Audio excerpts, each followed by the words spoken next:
स्वरूप पूज्य स्वामीजी, व्यासपीठावर सर्व व्यासपीठावरची आदरणीय मंडळी आणि हिंदू म्हणून घ्यायला न घाबरणारे आपण सर्व श्रोते, संत सज्जन, माता भगिनी, आजचं संमेलन कोणत्या कारणाने आहे याची जाणीव आपल्या सगळ्यांना आहे.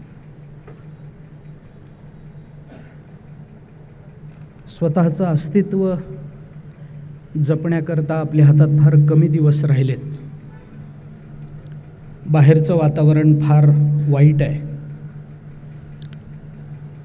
नाही त्या गोष्टींना नको तो मुलामा देऊन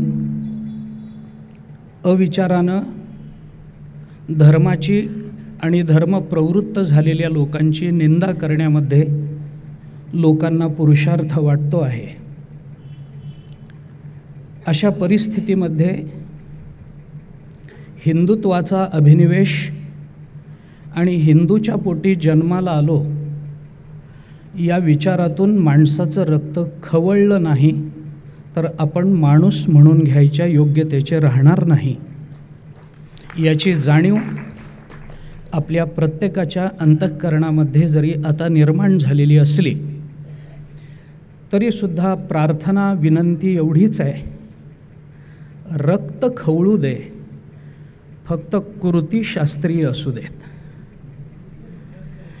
आपली माथी भडकावीत, आपल्याकडून निंद्य कर्म घडावं याकरता प्रवृत्त असणारे अनेक गट स्वतःच्या डोक्यावर राजकीय पक्षाचं लेबल लावून तुमचं माझं अस्तित्व सर्व प्रकाराने नष्ट करण्याकरता आजूबाजूला टपलेले आहेत आणि आपल्या संप्रदायाच्या सांप्रदायिक व्यक्तीच्या हातामध्ये आता दुसरा कोणताही मार्ग उरलेला नाही.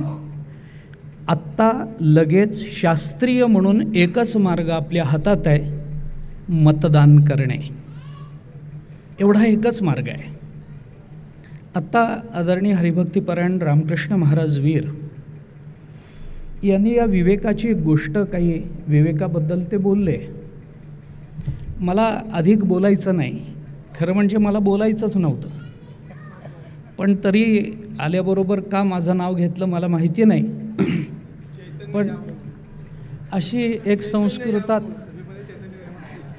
संस्कृतामध्ये असं एक सुभाषित सांगितलं जातं की अश्वम नैव गजम नैव व्याघ्रम नैवच नैवच अजापुत्रो बलिम दद्यात देवो दुर्बल घातका. आणि देवो म्हणजे गोविंद देवो दुर्बल घातका असं असू नये असं मला वाटलं, पण तरीसुद्धा मला बोलायला भाग पाडलं आहे.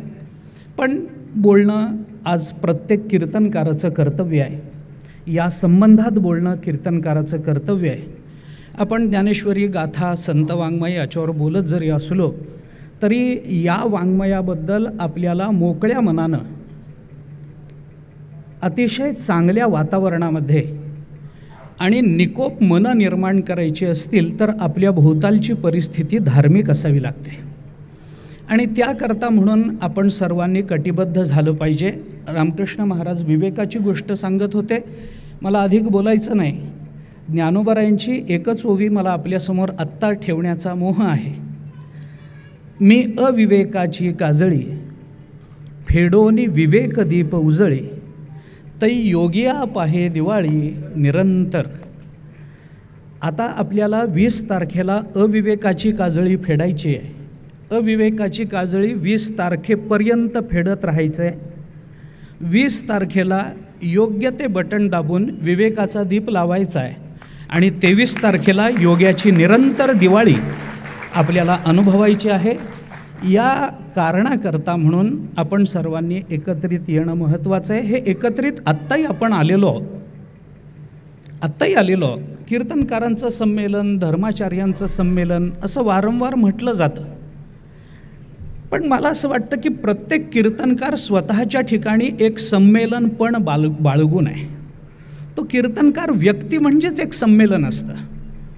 ज्ञानेश्वर महाराजांनी पसायदानामध्ये ज्या भूमिका मांडल्या आणि या जगतातल्या प्रत्येक जीवाच्या कृतकृत्यतेकरता जी जी जबाबदारी या समाजातल्या प्रत्येक घटकावर लादून दिली, प्रत्येकावर आपलं उत्तरदायित्व काय असावं याचा विचार करण्याची ज्ञानेश्वर महाराजांनी गरज बोलून दाखवली.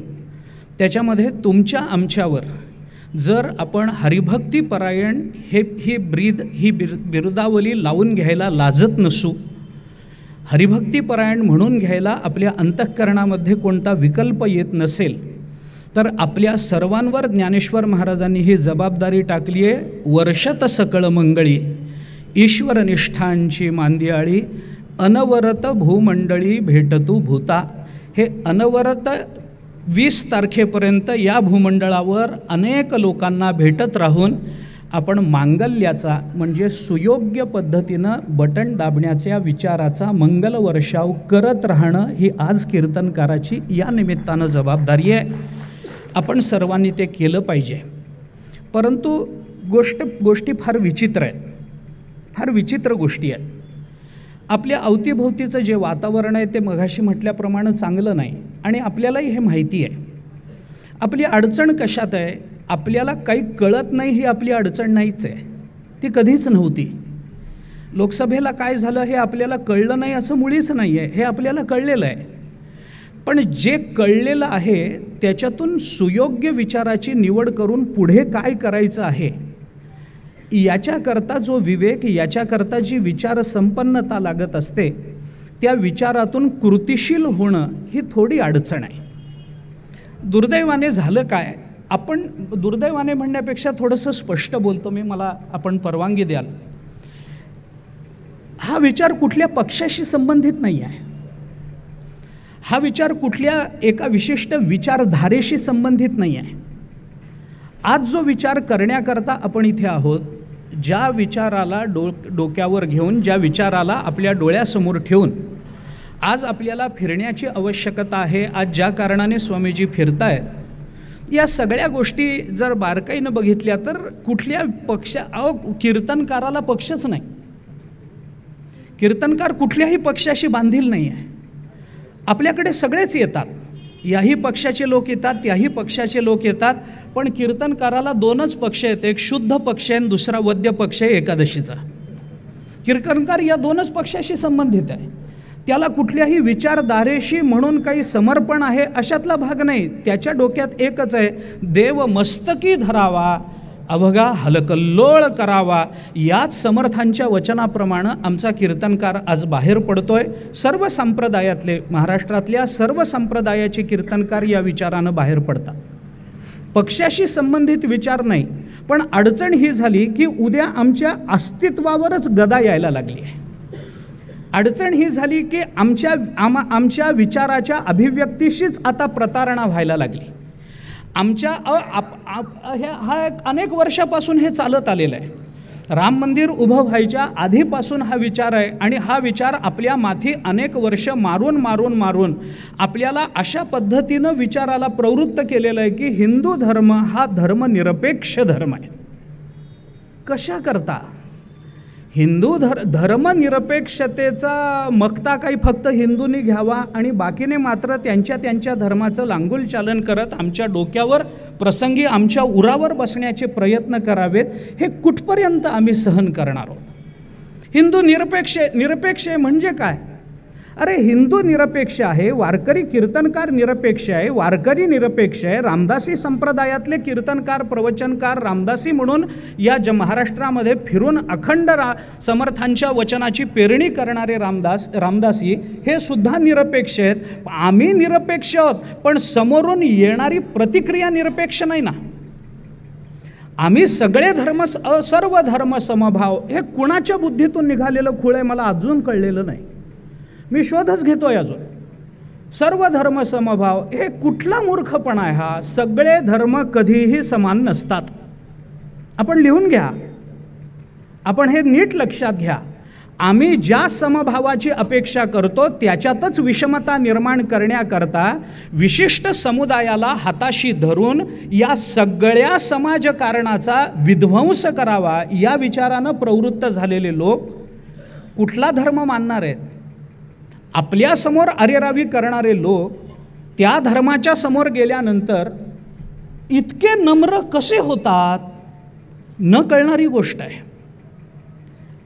आता काय झालं आहे, सोशल मीडियामुळे अनेक गोष्टी आपल्या समोरच आल्या आहेत. ह्याच्यात लपवण्यासारखं काही राहिलेलंच नाही आहे. त्यामुळे कुणाचं नाव घ्यावं घेऊ नये हा प्रश्नच राहिलेला नाही आहे. आणि कुणाचं नाव न घेता बोललं तर आपल्याला कळत नाही इतके आपणही दूधखोळे राहिलो नाही. आपल्यालाही कळतं मला काय म्हणायचं आहे हे आपल्यालाही कळतं. तुमच्या मनात काय आहे हे मलाही कळतं.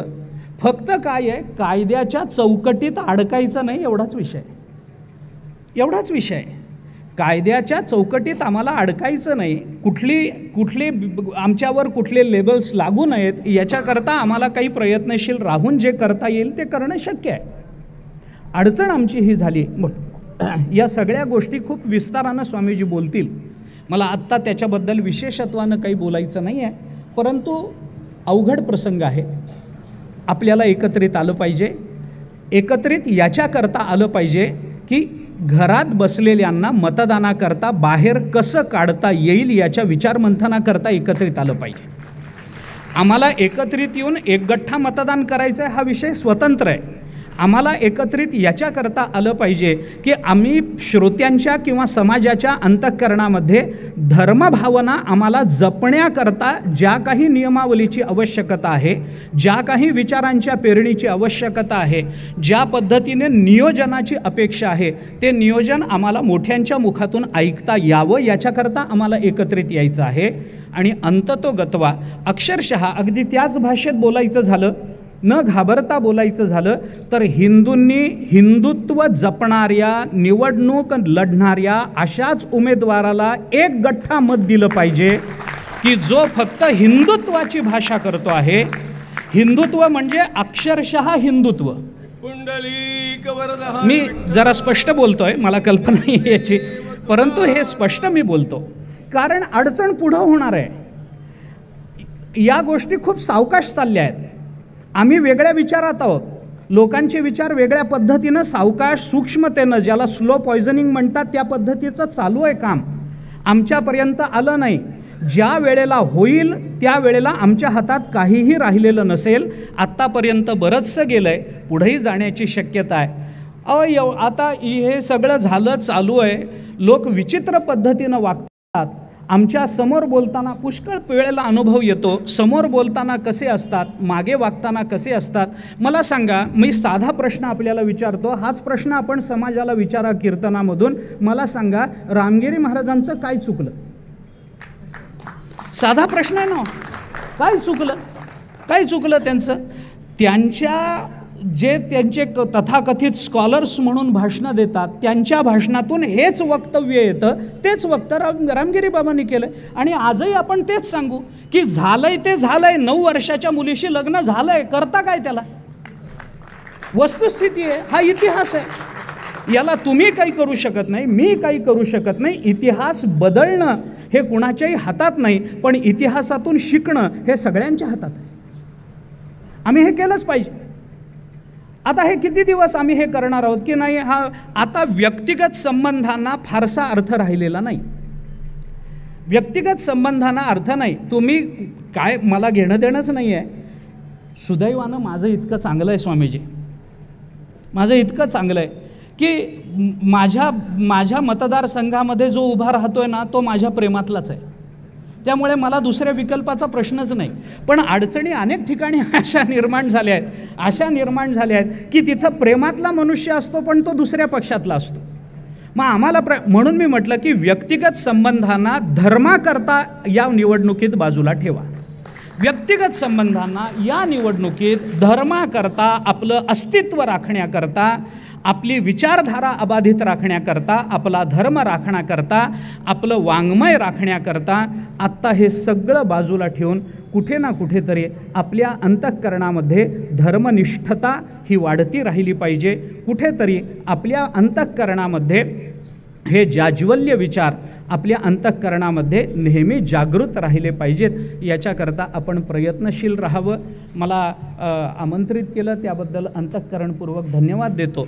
चातुर्मास्यातून आम्ही बाहेर पडता येणार नाही आहे दुर्दैवाने आम्हाला बाहेर, परंतु ज्या वेळेला आमची प्रवचनांची सांगता होईल त्यावेळेला या संबंधातलं सविस्तर चिंतन आम्ही आमच्या प्रवचनांमधून मांडणार आहोत। आम्हालाही याची चिंता आहे, आम्हालाही याची काळजी आहे। चातुर्मास हा विषय पुन्हा तोच आहे। मी पुन्हा हे सांगतो, आज जर तुम्ही योग्य बटणं दाबलीत तर पुढचा चातुर्मास करता येण्याची शक्यता आहे, नाहीतर तेही राहणार नाही, नाहीतर हेही राहणार नाही। हे मी आपल्याला स्पष्ट सांगतो, जाहीर सांगतो।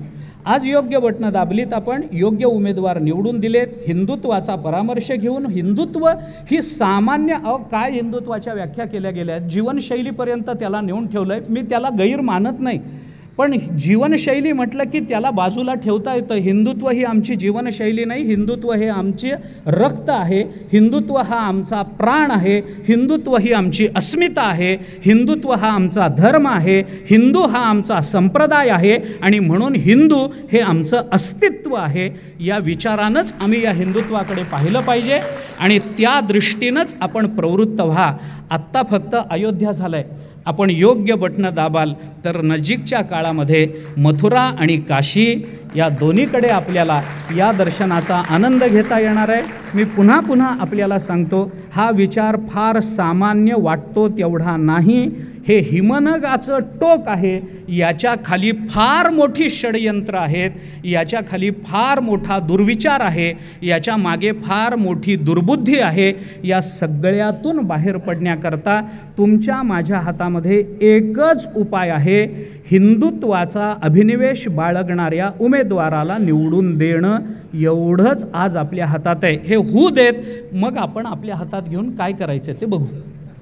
एवढं होऊ दे, शेवटी आपणच आहोत, शेवटी हिंदू राहणार हे हे हे हे निश्चित आहे, राहणार तर तोच आहे, कारण त्याच्या एवढा चांगला उदात्त व्यापक आणि परिपूर्ण विचार देणारा जगतामध्ये दुसरा कोणताही धर्म नाही। ही वस्तुस्थिती आहे, हे मी सांगतो अशातला भाग नाही, हा इतिहास आहे, हा अनुभव आहे आणि संतांनी सांगितलेल्या विचाराचं अनुगमन करत जाणं हे आपलं कर्तव्य आहे। त्या दृष्टीने मी आपल्याला प्रार्थना करतो की इथं जमलेल्यांनी काय करावं हे मला सांगायचंच नाही, इथं जमलेल्यांनी इतरांनी काय करावं हे सांगण्याकरता इथं जमावं, एवढंच मला सांगायचं आहे।